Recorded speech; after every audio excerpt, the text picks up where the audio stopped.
The financial services space, it's interesting. I think that the way the industry works is very product centric.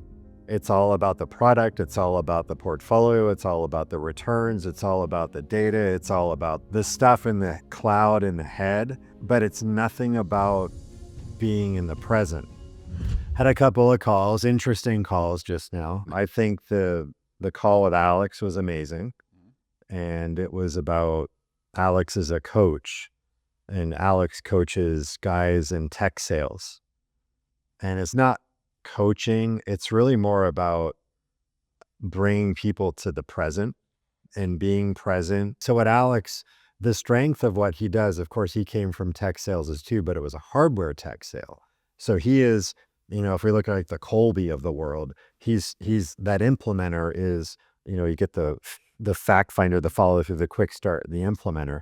That implementer score for him is going to be much higher, closer to 10, but not 10 probably somewhere in the middle, maybe even a 6 or a 5.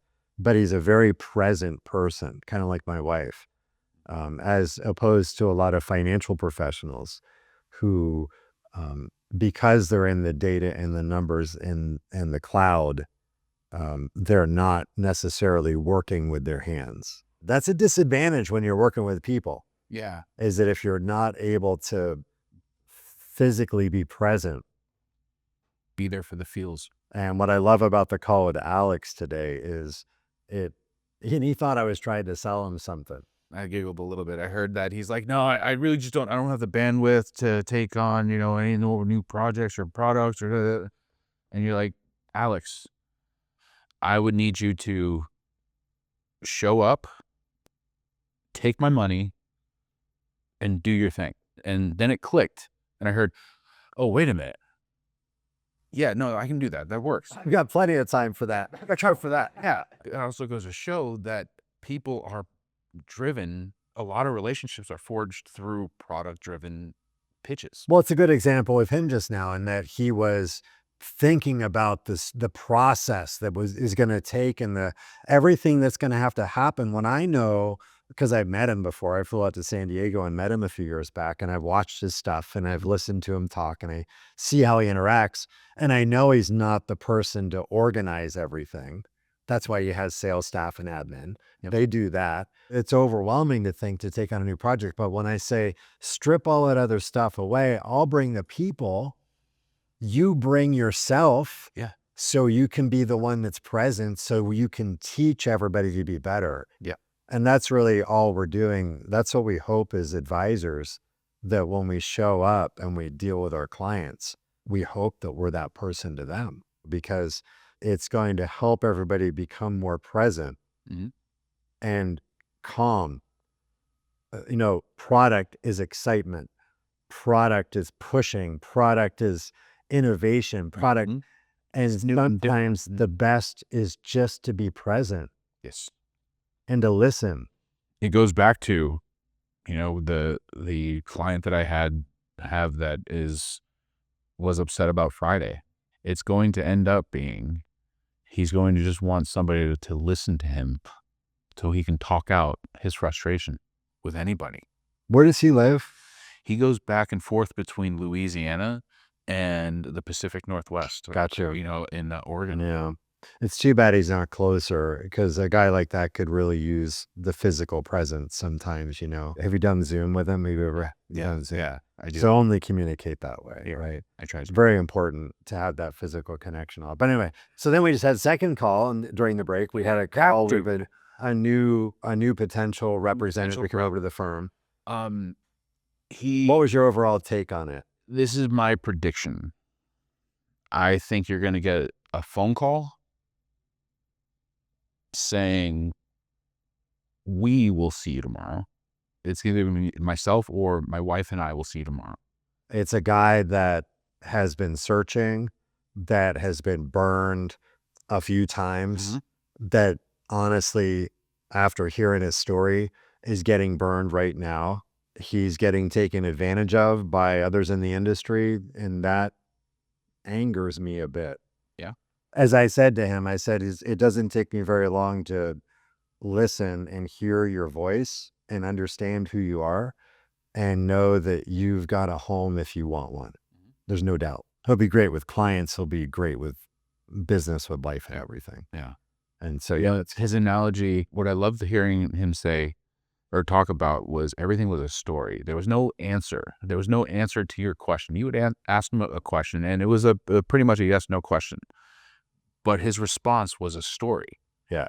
That wound you through everything to get to where that simple yes answer. Yeah. But it spurred on, 5 other questions. Yeah. Going along with that, I don't know if they train the valet guys here to do this, Yeah. but one of the guys helps me up. He brought up the cart with all of our luggage in it to my room, and asked me, how's it going? What are we up here for? Asked me what I do. I tell him I'm a musician. He goes, he jumped over the whole financial stuff, the conference, all that. He latched onto, oh, he's a musician. He goes, that's pretty cool, man. My stepdad, he's a musician. He's on tour with so-and-so. And then my uncle did this, blah, blah, blah, and da, da, da. And it went from like a 5-minute interaction. It gained about 10 minutes in the conversation to it. Yeah. But it took him from like a $5 tip to a $20 tip because it was that interaction back and forth. I don't think that's anything you can train, though. That's just something that you have. It's that willingness to connect and the willingness to communicate and the willingness to open up and be present. Yeah. And listen, and it's active listening. Yes.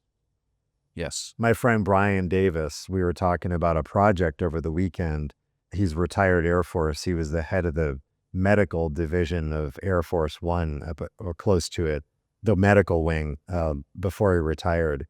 And now he's working for a government contractor, but went back to school to become essentially a therapist to help veterans with PTSD issues, which is amazing. I'm very into the finding out, even though I've known him my whole life, I'm like, what is it that you really want out of this? What is it that you're trying to accomplish? And so I spent 4 hours working on a business model for him based on our conversation, and I sent it to him. And I said, is this the framework? And he said, oh my God, this hits it all. Okay. And I'm like, I know, because you're a 7373, and this is exactly what you needed. Because I've known you for so long, and I know exactly the direction you have to go. The funny thing, the whole reason it came up is because he's getting his pilot's license. And that was my opening. I've known Brian forever, and I was like, so what are you thinking as far as getting a jet? Are you already getting the plane? Oh yeah, Cessna. I said a 2-seater or a 4-seater. He said a 4-seater, right? Then we spent the next half hour talking about, okay, well, we know they're 190 grand used for an older one. And I knew what my question was going to be after he exhausted himself on telling me all about the plane and how it works and all the other stuff and all the excitement, the shiny stuff. And I said, why not a jet? And then he went immediately, he's already done that. He went right down that road. He's like, oh, well, there's talk about a jet. There's a jet that we could, that would make it so much easier and blah, blah, blah, blah, blah. And it's now that would like cut an hour off of my trip to your place. And I said, Brian, how are you going to make that happen? And he didn't say anything. And I said, would you want to make that happen? And he said, I'd love that. I said, let me help you. And that's where we are right now. We're at that phase, which is a really exciting phase to be for him. If it ends up being anything like I've grown accustomed to what you do. Yeah. But this is what I love to do. Brian is a human newfie with a killer personality and sense of humor, but he doesn't drool. He does shed. He's the guy that you showed me the video. When he opens a present, he opens a present. Yes. Yeah, that's the guy. He opens the present. He's the present opener for sure. Yeah, totally.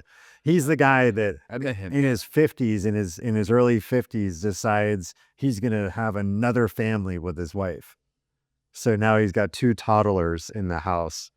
And of course, Libby and I don't have kids, so we're at his place before they had the first one when she was pregnant. And my wife, of course, said, we'll see you when they're 18. I was like, don't do that. We're not that far, maybe 17. There's a beauty of being able to explore with people the possibilities of what's out there. You and I had the discussion the other day about that. Yeah. Sometimes it's really important to be in the present, but also we have to disconnect ourselves from that and also plan for that, Yeah. what's coming, and figure out how we're going to get to that point Yes. at some point in the future. It takes a whole team to put that together. I think a lot of people feel like they're on an island, and they are. Some are there by choice. Some are there because they don't know any other way. Right. And the opportunity hasn't opened up. So, I love it when I can find someone like the person we just talked to on the phone, that he's been waiting to find that team, but he just hasn't had the opportunity. I'm excited for November. November's going to be good. We're gonna have it's gonna be nice to be back in Fort Myers again. Yeah, Barbara B. It's gonna be fun to go. It'd be nice to hit Sarasota. We've been talking about doing Sarasota since. Well, getting the band thing, the band has been the big challenge, right? Is booking agents and venues. And the hardest part of Floyd Nation, our band, it's an amazing act.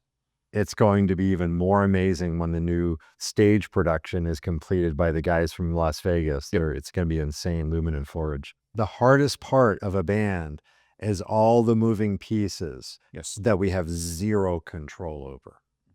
Not even the music, the production, showing up. But then you have the venue and the booking and the economy and the Marketing. and the marketing and every other handout and the licensing and the royalties and the potential lawsuits from Pink Floyd and all the legal and all the holy crap, the managers and then the personalities and all the other stuff to go along. It's a tough one, but man, is it a way to connect with people. Is such an amazing way to connect with people. Yeah. Because one of the hardest things that we have to do in financial services is establishing yourself as the professional, the knowledgeable professional, but also creating that human connection. Yeah. And I lost a client, a husband and wife client recently. A good bit amount of money. It was close to $1 million in AUM. There's a certain level that you have to give to free shit. There's always going to be people attracted to that. But it was missing that human connection with him. There was something missing there. And that's attesting to why I lost that client. However, does it matter in the long run? No. Because when I got the call from JB that so-and-so is moving out their stuff, did you get a call? No. I went, does it affect anything? It doesn't. The relationship, the connection wasn't there, so therefore it needs to move on. Correct. You did everything you could. That was it. Yeah. That was it. And the style you didn't work anyway outside of what you normally do, and you should never have to strive. It should be a fluid, flows like water relationship. Until those happen, they shouldn't be forced. Correct.